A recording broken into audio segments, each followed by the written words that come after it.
I have written a lot of press statements to refute this foreign government's unfair accusations about this and about that. And I have come to the conclusion that to describe their actions, you could use three adjectives. So the three adjectives will be double standards, hypocrisy, lies.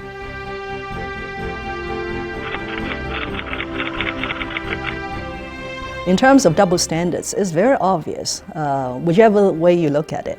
Talk about national security. Every country puts national security at the very, very top. It's very important. If there's no national security, no sovereignty, there's no governance, and so on. So every country could have their own national security law and more than one piece of national security legislation.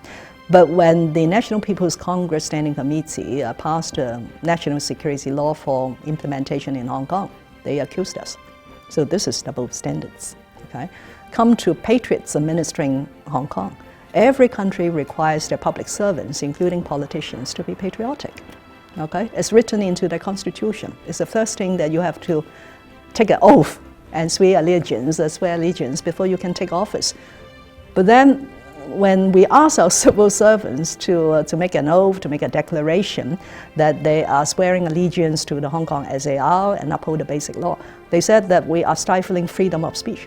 This is double standards. And then you talk about violence. Our police is highly civilized. After over 1 year of social unrest and riots and petrol bombs, hundreds of police officers were injured. But then when you look at the overseas government statements and Western media, they always accuse us of police brutality. Where is that police brutality? But when a policeman was attacked in their country, they said, what did they say? The Prime Minister said this was disgusting. This is double standards. Okay, I can continue. There are a lot of examples where they are just displaying double standards in a very blatant way, without shame. Okay, hypocrisy. They said that they want to stand with Hong Kong people. Did they ever ask Hong Kong people, what do we want? We want peace and stability. We want to be able to go out and speak our mind. But for a long period, whenever people spoke their mind and having a position which was different from the rioters, they got attacked, they got burned. Did they say anything about these Hong Kong people? No. So they're very hypocritical. When they said they want to save Hong Kong people, oh, come to our country. They want our money, I think.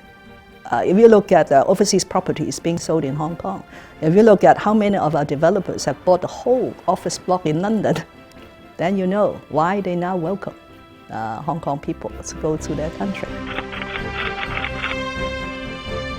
Finally, it's lies. Some of the things are really telling lies. It's not factual. It's not factual. The greatest lie is a joint declaration. Every time they accused us, especially from the UK, they said we breached, or China has breached the JD, the Sino-British Joint Declaration.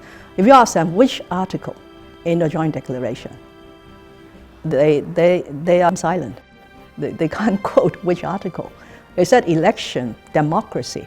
There is nothing in the Joint Declaration that talk about democracy. There is something in the Joint Declaration about the chief executive being selected by consultation, not even election. But since 1997, on the first day, for the first chief executive, he was elected, which never happened to a governor pre-1997. So I will continue to use these three words to refute whatever they are saying about Hong Kong and about the People's Republic of China.